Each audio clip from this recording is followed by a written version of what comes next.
Regard, objet, symbole, la tour est tout ce que l'homme met en elle et ce tout est infini.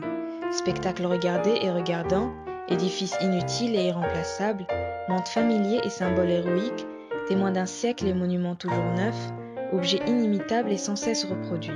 Elle est le signe pur, ouvert à tous les temps, à toutes les images et à tous les sens.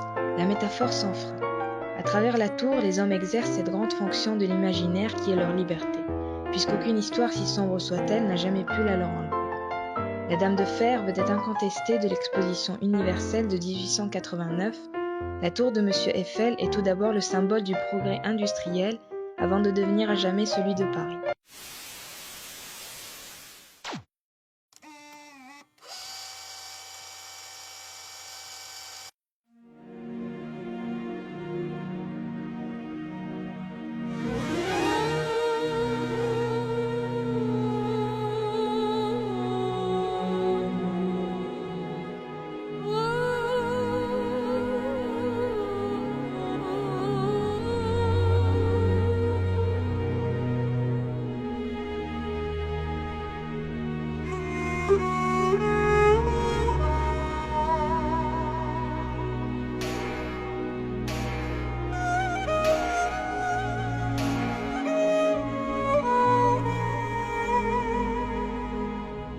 La légende raconte que la mine de fer à ciel ouvert de Jbel Jélissa aurait fourni la matière première nécessaire à la construction de la tour Eiffel et des rails du métro de Paris.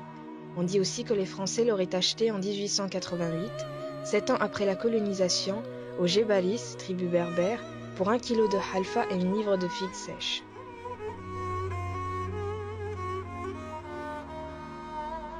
Jélissa, une dénomination d'origine berbère qui désigne terrain surélevé. Une ville minière située à 200 km au nord-ouest de Tunis.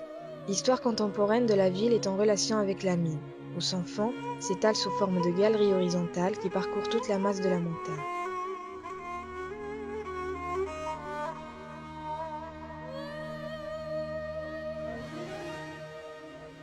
Le grand nombre d'ouvriers et la diversification de leur civilisation, de leurs origines ainsi que les ressources financières importantes générées par les salaires, ont été les principaux facteurs ayant contribué à la création d'une dynamique économique qui a fait de Jélissa durant plusieurs années le principal pôle économique dans la région.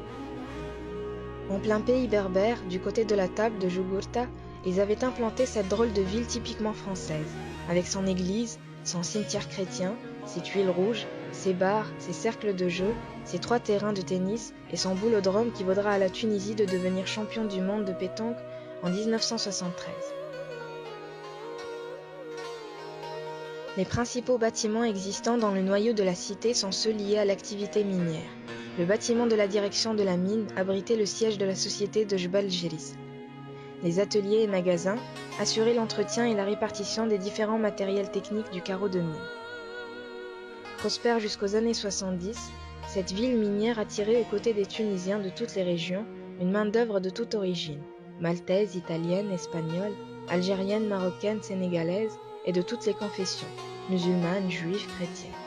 Les quartiers s'appellent encore rue d'Italie, Sicile ou encore le Petit Paris.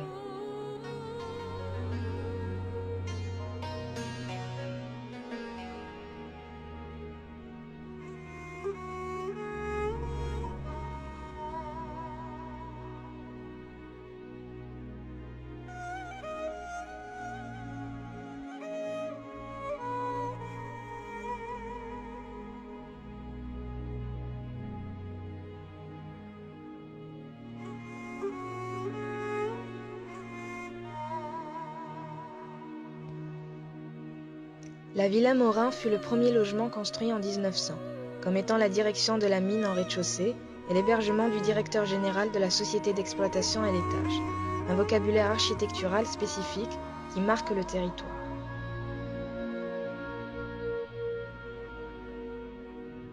L'originalité qu'offre ce village minier est le paysage qui combine à la fois la donnée naturelle, celle minière et la donnée urbaine d'une architecture rurale à l'européenne.